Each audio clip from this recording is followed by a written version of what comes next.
तो hi everyone, कैसे हो? क्लास 9 के सभी स्टूडेंट्स फाइनल एग्जाम पास आ गए हैं और अब डर लग रहा है ना, इतनी सारी प्रॉब्लम है, बैकलॉग हो रखी है, डिस्ट्रैक्शन हो रहा है, इतना सारा सिलेबस, इंपॉर्टेंट क्वेश्चन करने हैं, पता नहीं क्या क्या करने हैं। और स्कूल वाले क्लास 9 के अंदर चेकिंग भी टफ करते हैं। तो जो सारी प्रॉब्लम है, इसकी क्या स्ट्रैटेजी होने वाली है यार, क्योंकि ये स्ट्रैटेजी बहुत इंपॉर्टेंट है। क्योंकि क्या है ना, 9th क्लास को उतना लाइटली नहीं लेना है, हमें अच्छे मार्क्स लेकर आने हैं। तो सबसे पहले ना मैं तुम्हें तुम्हारी प्रॉब्लम्स, उनके सोल्यूशन, बहुत सारी ऐसी चीजें बताऊंगा जिससे कि तुम्हारे मार्क्स इंक्रीज हो जाएंगे क्लास 9 के अंदर बहुत इजीली। साइंस के अंदर तो बहुत अच्छे हो जाएंगे।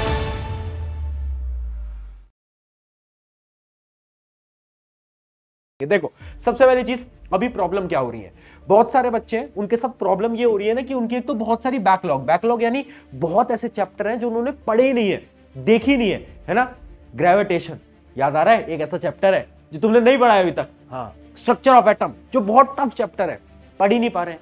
तो आखिर बैकलॉग्स कैसे कंप्लीट करेंगे? पेपर तो पास आ गए हैं, 10-15 दिन, 20 दिन, 30 दिन के अंदर तो एग्जाम है, कैसे करें? उसके अलावा पढ़ना कैसे है, कोई ये तो बता दो। इतना सारा सिलेबस, इतनी सारी चीजें, और पढ़ाई कैसे करनी है? उसके अलावा इंपॉर्टेंट क्वेश्चन, कोई ऐसा तरीका है जिससे कि एटलीस्ट हमें इंपॉर्टेंट क्वेश्चन, इंपॉर्टेंट टॉपिक मिल जाए? और डिस्ट्रैक्शन का क्या करें? तो देखो, पहली चीज, डिस्ट्रैक्शन वाली प्रॉब्लम यहां से मैं काट रहा हूं। क्यों? क्योंकि भाई अगर तू अब भी सीरियस नहीं है, बहन तू अगर अब भी सीरियस नहीं है, तो मैं कुछ नहीं कर सकता। एग्जाम पास आ गए, अब डिस्ट्रैक्शन वाली प्रॉब्लम हटा दो। जितने भी डिस्ट्रैक्शन है जिंदगी से बाहर फेंक देने चाहिए। अब तो डिस्ट्रैक्शन वाली प्रॉब्लम मुझे चाहिए ही नहीं। अब बात करते हैं पढ़ना कैसे। तो देखो, एक स्मार्ट स्ट्रैटेजी ये बोलती है, आखिरी के टाइम पे ना तुम इंपॉर्टेंट टॉपिक्स ढूंढो। तुम हर एक चैप्टर के वो इंपॉर्टेंट टॉपिक्स ढूंढो जिससे कि तुम्हारा पेपर आने वाला है। अब तुम्हें कैसे पता चलेगा? प्रशांत भाई है ना, टेंशन मत लो। साइंस के क्लास 9 के सारे इंपॉर्टेंट टॉपिक चैप्टर वाइज मैं तुम्हारे लिए लेकर आया हूं, ठीक है? इसकी पीडीएफ भी मैं तुम्हें दे दूंगा, पर तुम एक बार देखते चलो, चाहे तो स्क्रीनशॉट ले लेना। स्क्रीनशॉट लोगे तो ज्यादा आसानी होगी, ठीक है? जैसे इसका एक बार स्क्रीनशॉट ले लो। अब देखो, मैटर इन आवर सराउंडिंग, बड़ा सिंपल चैप्टर है, बट इसमें क्वेश्चन कहां से आते हैं? क्वेश्चन आते हैं एवोपरेशन से, डिफ्यूजन से, कन्वर्जन से, यहां पर लिख रखा है। उसके अलावा आपका जो मैटर अराउंड अस प्योर है, उसमें कहां से आते हैं? कंसंट्रेशन पे न्यूमेरिकल आ रहे हैं, फिजिकल केमिकल चेंज का डिफरेंस आ रहा है, टिंडल इफेक्ट पे क्वेश्चन आ रहा है। अब atom and molecule, formula making, molecular mass, law of chemical reaction, ये सारे इंपॉर्टेंट टॉपिक्स हैं यार। 4th चैप्टर देखो, स्ट्रक्चर ऑफ एटम, टफ लगता है ना? मैं कह रहा हूं आसान चैप्टर तो उतना आसान नहीं है, बट करना क्या है, इसके जो इंपॉर्टेंट टॉपिक है वो उठा लो। इंपॉर्टेंट टॉपिक कौन कौन से? जैसे कि सबसे पहला आइसोटोप और आइसोबार, बहुत इंपॉर्टेंट टॉपिक। इसका डिफरेंस पेपर के अंदर आएगा, आज बोल रहा हूं, और पेपर के अंदर रिपीट कर जाएगा ये क्वेश्चन, ठीक है? उसके अलावा वैलेंसी इलेक्ट्रॉनिक कॉन्फ़िगरेशन पे भी एक क्वेश्चन आएगा पेपर के अंदर। फिर बोल रहा हूं, इलेक्ट्रॉनिक कॉन्फ़िगरेशन पे सवाल आएगा या नहीं आएगा। उसके अलावा एवरेज एटॉमिक मास पे न्यूमेरिकल वगैरह आ सकते हैं। उसके अलावा बात करते हैं आपके अगला चैप्टर, बायोलॉजी का पहला चैप्टर, उसमें क्या है? लाइसोसोम वैक्यूल में डिफरेंस, एंडोप्लाज्मिक रेटिकुलम के काम, एंडोप्लाज्मिक रेटिकुलम करता क्या है उस पे, और ओस्मोसिस है ना, ओस्मोसिस क्या होता है, टाइप ऑफ सॉल्यूशन क्या होता है, हाइपरटोनिक, हाइपोटोनिक और आइसोटोनिक का डिफरेंस, बहुत इंपॉर्टेंट। उसके अलावा अगर मैं बात करूं टिश्यूज की, तो टिश्यूज के अंदर muscular tissue, simple permanent tissue, meristematic और जाइलम फ्लोएम का डिफरेंस, ये बेटा पेपर के अंदर दिखने वाला है तुम्हारे, किसी भी स्कूल का एग्जाम हो। 80% स्कूल के पेपर के अंदर, फाइनल एग्जाम के अंदर जाइलम फ्लोएम दिखता है। भैया आपको कैसे पता है ये सब? क्योंकि यार आज से नहीं पढ़ा रहा हूं। उसके अलावा जब हम ये रिसर्च करने बैठते हैं ना, तो तुम्हारे जैसे कितने बड़े बड़े स्कूल हैं, उन सबके फाइनल पेपर लेते हैं और फिर देखते हैं कौन से टॉपिक पूछे जा रहे हैं, और वो सारे टॉपिक बताते हैं, ठीक है? उसके अलावा तुम देख सकते हो, ये मोशन का हो गया, मोशन का इक्वेशन ऑफ मोशन। देखो, मोशन में आएंगे न्यूमेरिकली और ग्राफ बेस्ड क्वेश्चन भी आ सकते हैं। फोर्स एंड लॉ में से भी न्यूमेरिकल, और उसके साथ साथ application based question. Application based question होते हैं ना, हाँ वो वाले कि रॉकेट ऊपर जा रहा है, कौन सा लॉ है, वो सब। उसके अलावा ग्रेविटेशन से भी क्वेश्चन थोड़े से टिपिकल साइड के आएंगे, तो ग्रेविटेशन की तैयारी ढंग से कर लेना। स्पेशली जो डेरिवेशन है ग्रेविटेशन से, किसकी? आपकी स्मॉल जी की, ये डेरिवेशन बिल्कुल आ सकती है, ठीक है? इसके एक बार स्क्रीनशॉट ले लेना, आई होप ले लिया होगा। अब वर्क पावर एनर्जी की बात करते हैं, तो काइनेटिक एनर्जी, पोटेंशियल एनर्जी पे न्यूमेरिकल 101% आएगा, ठीक है? Law of conservation of energy का थ्योरेटिकल क्वेश्चन आएगा, ठीक है? पावर एनर्जी का क्वेश्चन आ सकता है। साउंड पे क्या है? साउंड बड़ा सिंपल सा चैप्टर है, इसमें थ्योरेटिकल क्वेश्चन ज्यादा आएंगे, न्यूमेरिकल अगर आएगा तो एक ही फॉर्मूले पे आएगा, जो कि ये फॉर्मूला आप देख पा रहे हो, ठीक है? उसके अलावा न्यूमेरिकल क्वेश्चन ज्यादा नहीं आएंगे, बट थ्योरेटिकल क्वेश्चन बहुत सारे आ पाएंगे, स्पेशली इंफ्रा और अल्ट्रासाउंड का जो एप्लीकेशन थे ना, हाँ उन पे।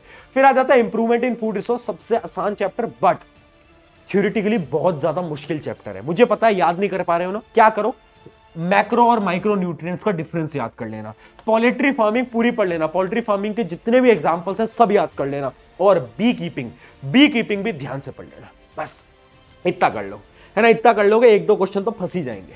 आया समझ में? ये सारे इंपॉर्टेंट टॉपिक थे। अगर तुम टॉपर हो तो जब भी रिवाइज कर रहे हो इन टॉपिक्स को ध्यान से पढ़ना, अगर तुम बैक बेंचर हो इन टॉपिक्स को पढ़ लो। भैया पढ़ना कहां से है, वही तो प्रॉब्लम है, बता रहा हूं, सुन अब, ठीक है, क्योंकि अब टाइम आ गया है और थोड़ा सा एनर्जी के साथ पढ़ाई करनी है। अब हम उतना टाइम खराब नहीं कर सकते, फाइनल एग्जाम आ गए हमारे सामने, अगर अब भी खराब करते रह जाओगे ना बहुत बड़ी प्रॉब्लम है। देखो पढ़ना कहां से, वन शॉट उठाओ। EXP हम 9-10 पे best one shot class 9 science पूरे में बना चुका हूं, 1-1.5 घंटे के। इतना समय दे सकते हो, अगर इतना समय नहीं दे सकते तो क्या करो, नोट्स उठा लो।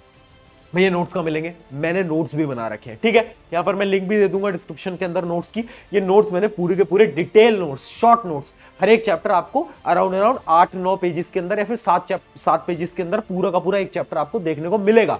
सारे इंपॉर्टेंट टॉपिक्स, सारी थ्योरी, सारे क्वेश्चन, सब कुछ इन नोट्स के अंदर है। बट मैं आपको फिर भी सजेस्ट करूंगा कि आप पहले लेक्चर देखो, क्योंकि ज्यादा चैप्टर तुम्हारे फिजिक्स के हैं, और फिजिक्स ना चाहे तुम कोई भी नोट्स पढ़ लो, फिजिक्स नोट्स से नहीं आएगी, फिजिक्स तुम्हें समझ आएगी लेक्चर से। तो तुम क्या करो, पहले लेक्चर उठाओ, लेक्चर समझो। उसके बाद जैसे बायोलॉजी जैसे सब्जेक्ट है, केमिस्ट्री जैसे सब्जेक्ट है, उनके लिए तुम जरूर ट्राई कर सकते हो नोट्स को, बट मैं फिर भी सजेस्ट करूंगा पहले वन शॉट देख लेना, उसके बाद रिवीजन के लिए तुम नोट्स प्रैक्टिस कर सकते हो। फिर आ जाती है एनसीईआरटी एक्सरसाइज। एनसीईआरटी का एक भी सवाल नहीं छूटना चाहिए, क्योंकि स्कूल के अंदर 50% पेपर तुम्हारा एनसीईआरटी एक्सरसाइज से आएगा, रियलिटी है, आज बता रहा हूं, पेपर आएगा जब देख लेना। उसके अलावा पीवाईक्यूज, यानी आपके कुछ भैया दीदी होंगे जो कि आपके स्कूल से पढ़े होंगे, तो उनसे ना आप पिछले साल का पेपर मांग लो, क्योंकि क्या होता है ना, कुछ स्कूल के अंदर ना टीचर क्या करते हैं, ज्यादा क्वेश्चन नहीं बदलते, वो देखते हैं अच्छा पिछले साल ये दिए थे, बस 1-2 क्वेश्चन बदलेंगे, सेम पेपर दे देंगे, ऐसा भी होता है। तो याद रखना कि आप प्रीवियस ईयर जो आपके स्कूल के पेपर हैं वो आप वापस से एक बार प्रैक्टिस कर लो, ठीक है। ये नोट्स वगैरह का मैंने तुम्हें सब कुछ बता दिया। अब भैया प्रॉब्लम खत्म हो गई, सिलेबस कंप्लीट हो जाएगा, इंपॉर्टेंट टॉपिक पता चल गया, अब इंपॉर्टेंट क्वेश्चन का क्या, मैं हूं ना यार, टेंशन नहीं लेनी है। हम क्या कर रहे हैं, हम एक सेशन लेने वाले हैं, और सेशन होने वाला है टॉप 25 क्वेश्चन का, जो कि होगा आपका 3rd फेब को लाइव होगा इसी चैनल के ऊपर, ठीक है।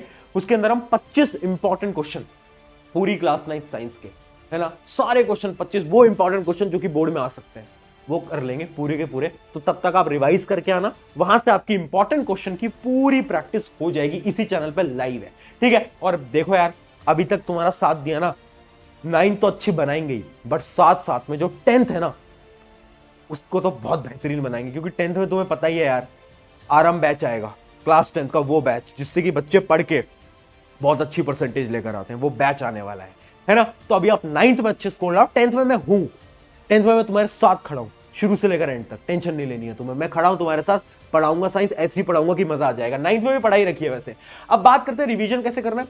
सिंपल सी चीज है, रिवीजन करने का क्या तरीका है, खुद के नोट्स बनाए नहीं बनाए कोई दिक्कत नहीं है, वन शॉट देख रहे हो, वन शॉट देख रहे होगे ना, वन शॉट देखते जाओ, साथ साथ में चीजों को लिखते जाओ, जितना लिखोगे उतना इजीली रिवीजन होगा। वन शॉट को पिक्चरों की तरह मत देखो, मूवी की तरह मत देखो कि हाँ देख रहे हैं मजा आएगा, ये नहीं करना है, ठीक है। चीजें लिखते चलो साथ साथ में, जितना लिखोगे उतनी ज्यादा मेमोरी के अंदर रिटेंशन होगी, और वही रिवीजन का तरीका है। अब तुम बार बार रिवीजन नहीं कर सकते, अगर खुद के नोट्स बना रखे बहुत अच्छा है, उन नोट्स को खोलो, रिवाइज कर लो और क्वेश्चन प्रैक्टिस कर लो, बस। अब बात करते हैं फाइनल टिप्स के बारे में, कुछ फाइनल टिप्स बता रहा हूं। पहली चीज, मोर क्वेश्चंस को सॉल्व कर लो। क्यों? फिजिक्स तुम्हारे ज्यादा से ज्यादा चैप्टर फिजिक्स के हैं, तुम्हें पता है बात, फिजिक्स टफ आती है, फिजिक्स न्यूमेरिकल बेस्ड है। अगर तुमने न्यूमेरिकल प्रैक्टिस नहीं करे ना यार, तुम रह जाओगे, मैं सच बता रहा हूं। जितने ज्यादा क्वेश्चंस न्यूमेरिकल प्रैक्टिस कर पाओ कर लेना। उसके अलावा राइटिंग प्रैक्टिस करना स्टार्ट कर दो। हो क्या रहा है ना, हमें आंसर लिखने नहीं आ पा रहे हैं, हमें बायोलॉजी के आंसर लिखने नहीं आ रहे हैं, हमें केमिस्ट्री के आंसर लिखने नहीं आ रहे हैं, तो लिखने की प्रैक्टिस भी करना स्टार्ट करो। उसके अलावा टाइम डिस्ट्रीब्यूशन याद करो, ज्यादा समय एक जगह पे नहीं बिताते, है ना। क्या कर रहे हो तुम, मुझे ना वो बायोलॉजी बहुत पसंद है, रटने का सब्जेक्ट बहुत पसंद है, फिजिक्स पसंद नहीं है, बट मार्क्स तो फिजिक्स से भी आएंगे, मार्क्स बायोलॉजी से भी आएंगे, तो ज्यादा प्रेफरेंस फिजिक्स को दो जो कि तुम्हारा वीक सब्जेक्ट है। तो टाइम सही प्रकार से डिस्ट्रीब्यूट करो। और आखिरी पॉइंट है, फोकस ऑन न्यूमेरिकल, जो कि मैं बोल चुका हूं, न्यूमेरिकल बहुत इंपॉर्टेंट है, न्यूमेरिकल प्रैक्टिस नहीं करोगे नहीं हो पाएगा, रियलिटी है, ठीक है। ये पूरी की पूरी स्ट्रैटेजी थी। याद रखना मैराथन कब हो रही है, 3rd फेब को हो रही है साइंस की मैराथन, इसी चैनल के ऊपर आ जाना सभी सभी, करवा दूंगा, मैं सारे इंपॉर्टेंट क्वेश्चन करवा दूंगा। आई होप इस वीडियो से मदद हुई होगी। जाओ, और 10th में तो साथ ही है, 9th में भी एंड तक साथ रहेंगे, टेंशन की कोई बात नहीं है। शुक्रिया एवरीवन, मेरा नाम है तुषार।